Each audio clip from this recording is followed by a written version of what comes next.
का आगाज करते हुए सबसे पहले बात इस वक्त की सबसे बड़ी खबर की जो कि मिल रही है जबलपुर से। एमपीपीएससी 2019 के रिजल्ट पर हाईकोर्ट की रोक। एमपीपीएससी 2019 की प्रारंभिक और मुख्य परीक्षा पर रोक लगा दी गई है। रिजल्ट पर हाईकोर्ट का आदेश कि पुराने नियमों के तहत दोबारा रिजल्ट जारी हो। विवादित नियमों के तहत एमपीपीएससी ने रिजल्ट जारी किया था। हाईकोर्ट में पीएससी और सरकार के फैसले को चुनौती दी गई थी और इससे एक झटका जरूर यहां पर लगा है क्योंकि हाईकोर्ट ने परीक्षा परिणामों पर रोक लगा दी है। इस वक्त की बड़ी खबर और एक बार फिर से इंतजार बढ़ता हुआ दोबारा रिजल्ट जारी करने के निर्देश दिए गए हैं। एमपीपीएससी 2019 के रिजल्ट पर हाईकोर्ट ने स्टे लगा दिया है। प्रारंभिक और मुख्य परीक्षा के रिजल्ट पर यह रोक लगाई गई है।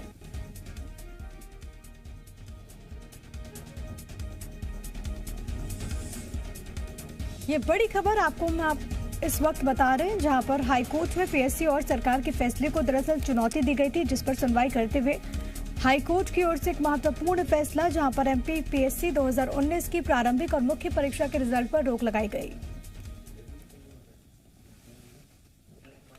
तो आपको बताते चले कि ये स्टे यहाँ पर लगाया गया। तमाम जानकारी के साथ जबलपुर से मेरे सहयोगी दुर्गेश साहू इस वक्त लाइव मौजूद हैं।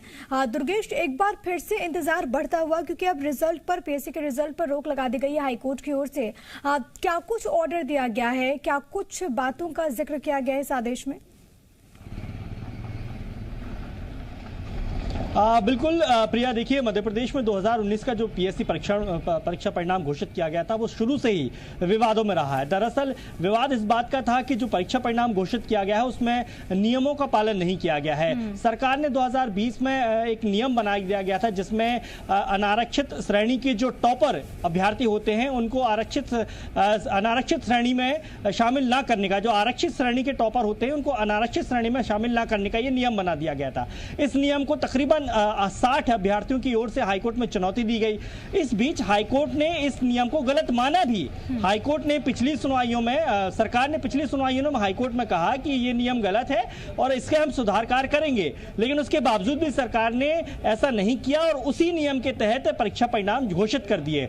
अब जब दिसंबर 31 को ये परीक्षा परिणाम घोषित किए गए थे तो उसके बाद फिर अभ्यर्थियों ने हाईकोर्ट में अपील की और हाईकोर्ट से कहा कि सरकार अपने विवादित नियम पर ही नए रिजल्ट जारी लगातार कर रही है। इस मामले पर हाईकोर्ट ने बेहद गंभीरता से लिया और इसीलिए 2019 का पीएससी का परीक्षा परिणाम जो है उसे निरस्त कर दिया है और नए सिरे से नए नियम के तहत इस रिजल्ट को जारी करने का सरकार को आदेश दिया है। पूरा मसला दरअसल एक नियम से जुड़ा हुआ है जो 2020 में सरकार ने बनाया था और इसमें जैसा कि मैंने बताया कि जो आरक्षित श्रेणी के टॉपर स्टूडेंट्स है, यानी कि एसटी एससी ओबीसी का कोई टॉपर स्टूडेंट्स होता है, जो टॉपर अभ्यर्थी होता है जिसके सबसे ज्यादा नंबर आते हैं, उसे अनारक्षित वर्ग के श्रेणी में शामिल नहीं किया जाता है। तो ये नियम था, मांग ये थी कि जो टॉपर है उसे टॉपर रहने दी जाए, उसे समान श्रेणी में शामिल किया जाए और उसे उस हिसाब से ही उसका चयन किया जाए। तो अब देखना ये होगा कि जब सरकार ने इस नियम को खुद माना भी था, यहाँ से बनती है क्या सरकार दोबारा नियम में परिवर्तन कुछ करेगी? क्या इसको लेकर संभावनाएं? कानून के जानकार क्या कहते हैं दुर्गेश?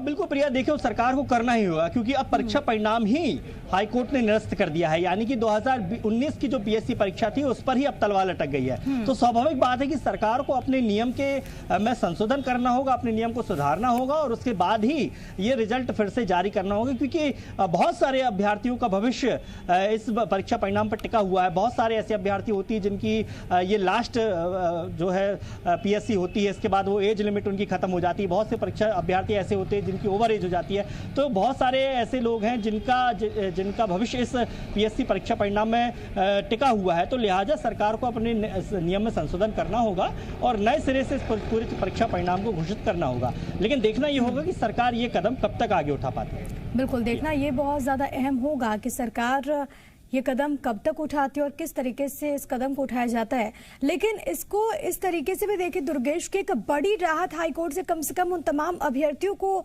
मिली है जो कि लगातार इस बात की मांग कर रहे थे कि वो जो कह रहे हैं जो नियम है उनके अकॉर्डिंग वही हो। बिल्कुल प्रिया, देखिए जैसा कि मैंने बताया कि 60 अभ्यर्थियों ने हाईकोर्ट में अपील की थी और उन सबका यही कहना था कि जो नियम सरकार ने बनाया है ये नियम गलत है, और ये गलत नियम खुद सरकार ने स्वीकार किया है। क्योंकि अगर कोई अभ्यर्थी किसी परीक्षा में टॉप करता है, 100 में से 99 अंक लेके आते हैं, तो फिर उसके लिए आरक्षण की बात खत्म हो जाती है, क्योंकि वो अपने आप में ही टॉपर होता है। तो ऐसे में उसे आरक्षित श्रेणी में शामिल करना तो लाजमी है। इसीलिए ये पूरी लंबी लड़ाई तमाम अभ्यर्थी हाईकोर्ट में लड़ रहे थे और फाइनली उनकी जीत हुई है। अब आगे देखना होगा कि सरकार नया नियम बनाती है या इस नियम में संशोधन करके फिर से किस तरीके से ये रिजल्ट पूरा जारी करती है। ठीक है, बिल्कुल देखना बहुत ज्यादा अहम होगा कि सरकार किस तरीके से रिजल्ट यहाँ पर जारी करती है। बहुत धन्यवाद दुर्गेश आपका तमाम बातचीत और जानकारी हम